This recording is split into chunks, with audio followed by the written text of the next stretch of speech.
कुछ screen visible है? Yes ma'am, visible है। हम लोगों ने कंपनी के बारे में कल पढ़ा था कि कंपनी क्या होती है।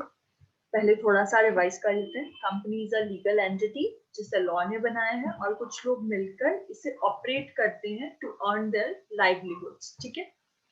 And a company may be organized in various ways for taxes and finance liability purpose depending on the corporate law of its jurisdiction. Basically ये कंपनी इस तरीके से भी बनाई जा सकती है, चाहे वो टैक्स कलेक्शन के लिए है, चाहे फाइनेंस के लिए है, किसी भी पर्पस से आप कंपनी बना सकते हो, ठीक है। और एलएच हेनिक की डेफिनेशन जैसे हमने कल पढ़ी थी, ये डेफिनेशन आपको याद करनी है, ठीक है। मैं यही रिकमेंड करूंगी क्योंकि इसके अलावा कोई भी डेफिनेशन मुझे नहीं लगता सूटेबल है कंपनी के लिए, ठीक है। और आज हम लोग करने वाले हैं फीचर्स ऑफ कंपनी।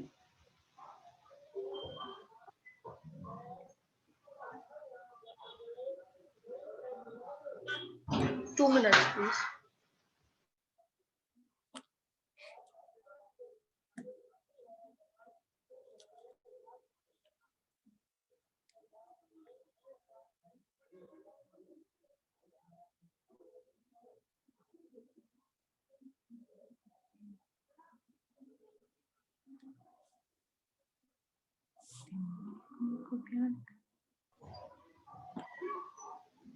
ओके, तो फीचर्स ऑफ कंपनीज हम लोग कर रहे थे। सबसे फर्स्ट फीचर इज रजिस्ट्रेशन। जैसे कि हमने पढ़ा कि जितने भी कंपनीज होती हैं वो सारी की सारी कंपनीज एक्ट के अंदर होती हैं। अगर आपको कोई भी कंपनी स्टार्ट करनी है या फिर इससे पहले जितनी भी कंपनीज बनी हैं वो सारी की सारी कंपनीज एक्ट के अंदर रजिस्टर्ड है, ठीक है। कई बार हम लोग सोचते हैं ना कि जितनी कंपनीज है गवर्नमेंट को क्या पता चल रहा है कि कहाँ पे कितनी कंपनीज हैं। गवर्नमेंट के पास पूरा डाटा है, बिकॉज जितनी भी कंपनीज हैं उन्हें स्टार्ट होने के लिए, लीगली फॉर्म होने के लिए कंपनीज एक्ट के अंदर खुद को रजिस्टर कराना कंपलसरी होता है, ठीक है।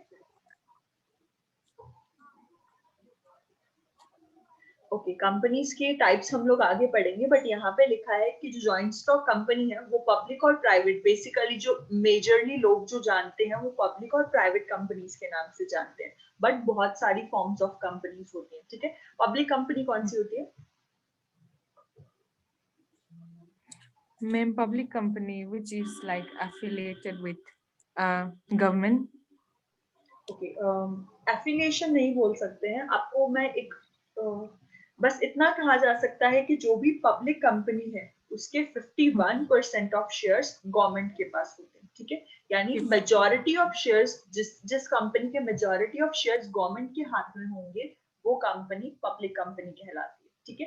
Affiliation is a different thing, but जो शेयर होल्डिंग है उससे आपकी कंपनी का ऑनर डिसाइड होता है, ठीक है।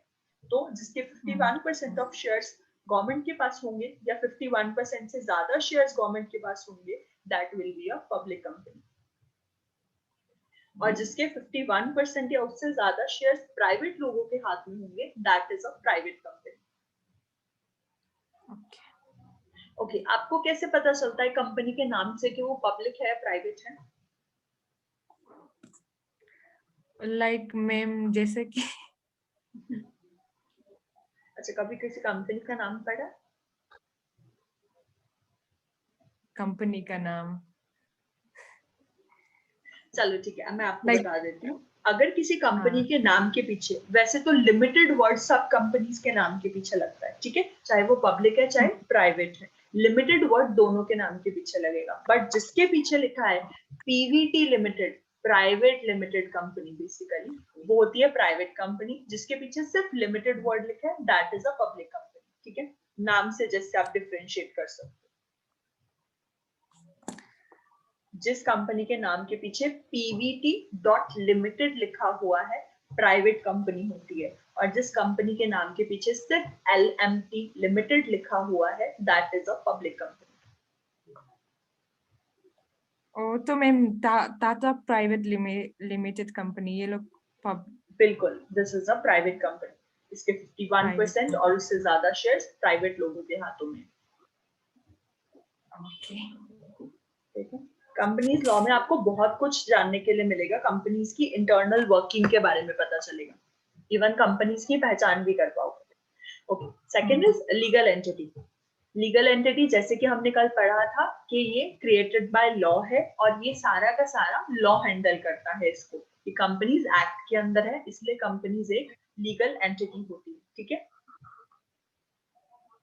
ओके, यहाँ पे लिखा है a company formed and registered under companies act is a legal entity separate and distinct from its members. ये अपने मेंबर्स से एसोसिएटेड नहीं होती है। कंपनीज की अपनी एक अलग पहचान होती है।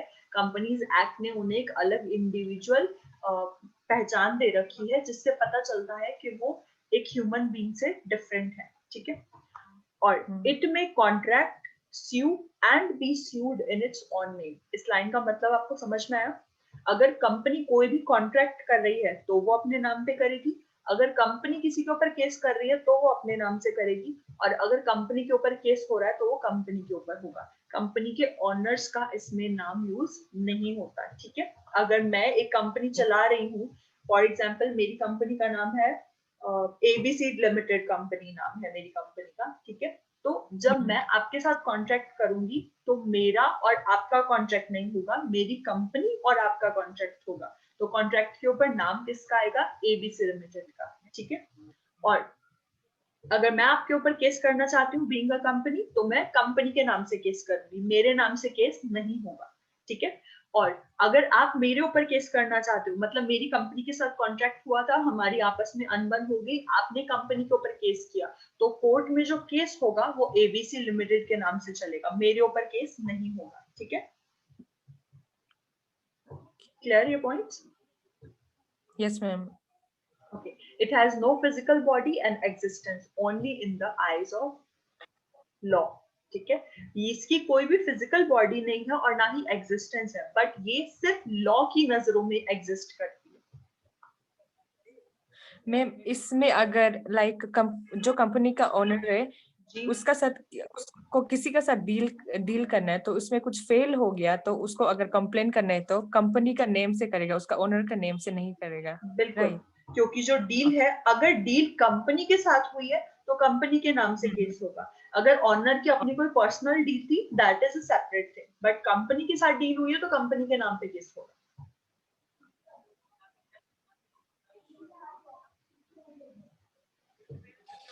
Clear? Yes ma'am. Okay, third point is perpetual succession। perpetual succession means कि जितने भी कंपनी के ऑनर्स हैं वो कितनी मर्जी बार चेंज हो जाएं, कंपनी को उससे कोई फर्क नहीं पड़ता, क्योंकि कंपनी की एक अपनी सेपरेट लीगल एंटिटी है। कंपनी का ऑनर चेंज होता रहे, इससे कंपनी की वर्किंग पे फर्क नहीं पड़ता। बट पार्टनरशिप में क्या था कि अगर एक भी पार्टनर छोड़ के जाता है तो पार्टनरशिप खत्म हो जाती है, बट कंपनी में ऐसा नहीं होता। अगर बोर्ड ऑफ डायरेक्टर्स भी चेंज हो रहे हैं तब भी कंपनी पे कोई फर्क नहीं पड़ेगा। Fourth point is transferability of shares। transferability of shares means कि जैसे उसमें होता था पार्टनरशिप में कि अगर आपको अपने शेयर्स, कंपनी का हिस्सा अपने आगे किसी को ट्रांसफर करना है तो बाकी पार्टनर्स की परमिशन लेनी पड़ती थी। अगर सब अग्री करेंगे तभी आप कर सकते हो ट्रांसफर। ठीक है, बट कंपनी में ऐसा कुछ नहीं होता। अगर मैं अपना अपना जो हिस्सा है कंपनी में, अपनी हिस्सेदारी है, अपने शेयर्स हैं, वो किसी को ट्रांसफर करना चाहती हूँ तो बिना किसी से पूछे कर सकती हूँ आराम से। Fifth point is limited liability of members। limited liability of members। Partnership में क्या होता था कि अगर आपकी लिमिटेड लाइबिलिटी पार्टनरशिप नहीं है, एलएलपी पार्टनरशिप नहीं है, तो फिर आपकी पर्सनल प्रॉपर्टी तक का भी यूज हो सकता है पार्टनरशिप के लॉसेस को पे ऑफ करने में। ठीक है, बट कंपनी में ऐसा नहीं होता। जो भी मेंबर्स हैं उनकी लाइबिलिटी लिमिटेड होती है। फॉर एग्जाम्पल मेरा कंपनी में हिस्सा 10,000 तक का है, कंपनी को अगर लॉस हुए तो मेरे वो 10,000 डूबेंगे, मेरी पर्सनल प्रॉपर्टी उस लोन को पे ऑफ करने में यूज नहीं की जाएगी। ठीक है, ओके। क्योंकि कंपनी को एक सेपरेट इंडिविजुअल माना जाता है, कंपनी के लॉसेस कंपनी के नाम पे, उसके ऑनर्स के नाम पे इसका कुछ नहीं होता।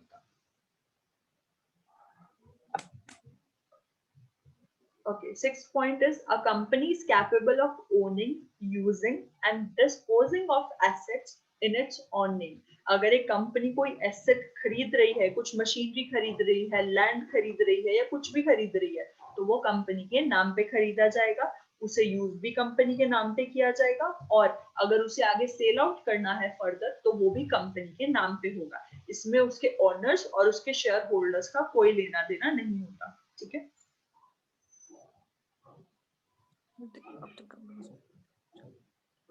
पॉइंट क्लियर है?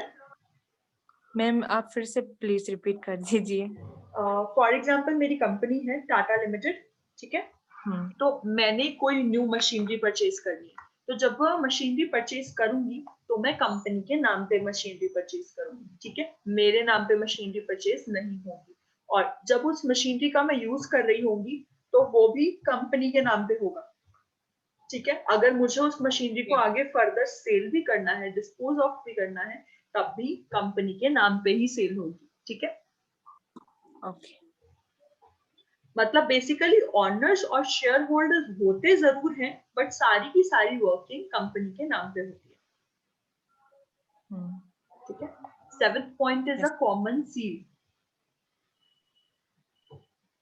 कॉमन सील, रिंगू के डिफरेंट सिग्नेचर हैं, मेरे डिफरेंट सिग्नेचर्स हैं, किसी और पर्सन के डिफरेंट होंगे। अगर लॉ कंपनी को एक डिफरेंट सेपरेट इंडिविजुअल मानती है तो फिर लॉ के लिए उसके डिफरेंट सिग्नेचर भी होने चाहिए, और कंपनी के खुद के सिग्नेचर्स होते हैं उसकी स्टैम्प, और उस स्टैम्प को लॉ बोलता है कॉमन सील। ठीक है, कॉमन सील। कॉमन सील, अगर कंपनी के साथ कोई कॉन्ट्रैक्ट हो रहा है तो वहां पर बोर्ड ऑफ डायरेक्टर्स के सिग्नेचर नहीं होंगे, वहां पर कंपनी की स्टैंप लगाई जाएगी। ठीक है, और जिस इसीलिए बोलते हैं कि कभी भी एक ब्लैंक पेपर के ऊपर कंपनी की जो स्टैंप है वो यूज नहीं करनी चाहिए, क्योंकि फिर उस ब्लैंक पेपर का नाम यूज किया जा सकता है। ठीक है, 8th point is board. Board of directors के बारे में सुना है? Yes ma'am. तो जो कंपनी होती है उसे रेगुलेट करने के लिए बोर्ड ऑफ डायरेक्टर्स काम करते हैं। ठीक है, उसके major decisions share holders and board of directors लेते हैं। Clear? Yes ma'am. 9th point is regulation. जो कंपनी है उसे रेगुलेट कौन करता है? कंपनी जो है वो कंपनीज एक्ट के अंदर रेगुलेट होती है। ठीक है, कंपनी के जितने भी काम हैं वो सब कंपनीज एक्ट के अकॉर्डिंग होते हैं। जो कंपनीज एक्ट इससे पहले चल रहा था that was companies act 2013, but अब 2020 में कंपनीज एक्ट में अमेंडमेंट हुई है तो कंपनीज एक्ट 2020 बन गया है। ठीक है, बट अभी भी जो वर्किंग है दैट इज 2013। ठीक है, 2013 ही काम कर रहा है, चाहे 2020 में अमेंडमेंट्स हो गई है बट अभी भी उसे एप्लीकेबल होने में टाइम लगेगा। ठीक है, तो कंपनीज एक्ट 2013 ही चल रहा है। 10th point is buyback of shares. Shares के बारे में जानते हो? What are shares? Shares of a company. Shares of a company, right, मतलब प्रॉफिट को। ओके, स्टॉक मार्केट सुनिए। यस मैम, स्टॉक मार्केट तो सुनिए। क्या होती है स्टॉक मार्केट? उसमें आप कुछ प्रोडक्ट्स बाय करके रखते हैं एंड व्हेन प्राइस राइजेस आप उसको बेच देते हैं। बच्चे, स्टॉक मार्केट के अंदर शेयर्स को परचेज करके रखा जाता है, प्रोडक्ट नहीं होता है। हाँ। ठीक है, वो शेयर्स ही होते हैं, कंपनीज के शेयर्स होते हैं। ठीक है, फॉर एग्जाम्पल मेरी जो कंपनी है मैं न्यू स्टार्ट करना चाहती हूँ, उसे स्टार्ट करने के लिए 10,000 रुपए की जरूरत है। मेरे पास 8,000 रुपीज तक के फंड्स अवेलेबल हैं, बट कहीं से भी 2,000 रुपए अरेंज नहीं हो पा रहे हैं। तो क्या करेगी कंपनीज? कंपनी क्या करती है, अपने नाम पे शेयर्स बेचती है मार्केट में, लोग उन शेयर्स को परचेज करते हैं और कंपनी को पैसे देते हैं। ठीक है, अब उसके बदले में लोगों को क्या मिलेगा? एक पेज लेकर तो लोगों को कोई फायदा नहीं है ना। तो कंपनी क्या करती है, उन फंड्स को यूज करती है। जब भी कंपनी को प्रॉफिट होता है, चाहे साल में कितनी बड़ी बार प्रॉफिट हुआ है, उस साल का जितना प्रॉफिट हुआ है उसका कुछ परसेंट हिस्सा as a dividend share holders को दिया जाता है। जिन लोगों ने आपके शेयर्स परचेज किए थे उन्हें उनके शेयर्स के बदले में डिविडेंड कुछ रेट ऑफ इंटरेस्ट दिया जाता है। ठीक है, ओके, मतलब मैम ये इन्वेस्टर्स है ना? राइट, इन्वेस्टमेंट, हम हमारे जैसे जनरल लोग भी इन्वेस्टमेंट कर सकते हैं। ठीक है। छोटी छोटी अमाउंट के शेयर्स भी होते हैं, जरूरी नहीं है कि आपके पास 10-12 हजार ही होने चाहिए। बहुत छोटे छोटे 10 रुपए के शेयर्स, 12 रुपए के शेयर्स, 13 रुपए के शेयर्स, इतने कम वैल्यू के शेयर्स भी होते हैं मार्केट के अंदर। ठीक है, तो और कोई मैम भी परचेज कर सकता है जी। एक स्टॉक मार्केट होता है ना, जैसे कि कोई आप जैसे कि आप शेयर बोले हैं ना, और या फिर कुछ प्रोडक्ट होता है, जब उसका लो प्राइस होता है आप उसको खरीद के स्टॉक में रखता है, एंड देन उसका जब प्राइस हाई हो जाता है उसको बेच देता है, वो भी स्टॉक मार्केट होता है ना। मुझसे स्टॉक मार्केट शेयर्स में ही डील करता है। स्टॉक मार्केट जो होती है उसमें लोग फंड्स पूल करते हैं, ठीक है, इकट्ठे करते हैं सबके फंड्स, फिर वो डिफरेंट डिफरेंट जगह पर इन्वेस्ट किए जाते हैं। वो एक तरीके से आप जुआ लगा लीजिए कि जिसकी लॉटरी लग गई, जिसकी नहीं लगी नहीं लगी। आपकी इन्वेस्टमेंट डूब भी सकती है और आपको उसका 2 गुना या 10 गुना या 15 गुना रेट ऑफ इंटरेस्ट वापस भी मिल सकता है। तो स्टॉक जो आपकी शेयर मार्केट होती है, जो स्टॉक मार्केट होती है, वो यही चीज है। ओके, मतलब इसमें मैम कंपनी का साथ जो इन्वेस्टर है वो इन्वेस्टमेंट करते हैं ना। बिल्कुल। हाँ, अभी समझ गया। तो बाय बैक ऑफ शेयर्स अब बताती हूँ मैं क्या होता है। अब जैसे फॉर एग्जांपल कंपनी को 2000 रुपए के शेयर्स की 2000 रुपए की जरूरत थी, उसने 2000 रुपए के शेयर्स बेच दिए। अब कंपनी की फाइनेंशियल पोजीशन अच्छी हो चुकी है, कंपनी अपने शेयर्स जो है वो वापस खरीद लेती है, क्योंकि जब तक शेयर होल्डर्स के पास शेयर रहेंगे तब तक कंपनी को अपने प्रॉफिट का हिस्सा उन्हें देना पड़ेगा। तो कंपनीज क्या करती हैं, जब वो अच्छी फाइनेंशियल पोजीशन में आ जाती हैं, वो लोगों से अपने शेयर्स वापस खरीद के लोगों को उनका पैसा वापस कर देती है। ठीक है, that is called buy back of shares. Clear हुआ? Yes ma'am. 11th point is not a citizen. जो कंपनी होती है, चाहे उसकी सेपरेट एंटिटी है, चाहे उसकी सेपरेट कॉमन सील है, चाहे लॉ उसे एक इंडिविजुअल मानता है, बट वो इंडियन सिटीजन नहीं। ठीक है, कंपनी को सिटीजन का दर्जा नहीं मिलता। क्लियर यहाँ तक सारे पॉइंट्स? यस मैम, तो मैम कंपनी कैसे स्टार्ट कर सकता है?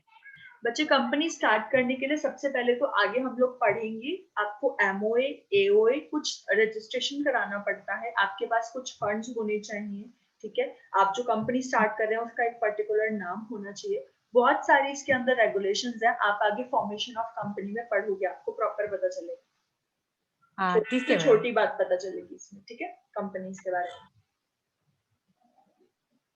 ओके, हम लोग नेक्स्ट पढ़ रहे हैं लेटेस्ट अमेंडमेंट्स। जैसे मैंने बताया कि हम लोग जो पहले पढ़ते थे दैट वाज 2013। ठीक है, कंपनीज एक्ट 2013 पढ़ रहे थे हम लोग, अब उसमें अमेंडमेंट्स हो चुकी हैं, तो अब जो है वो कंपनीज एक्ट 2020 है।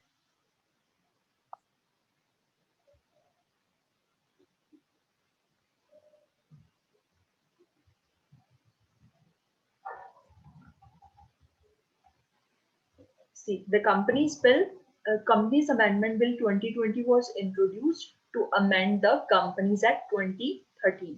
ठीक है, with the intent of improving the ease of doing business in India. ये क्यों अमेंडमेंट किए गए? ताकि इंडिया में बिजनेस करना आसान हो सके।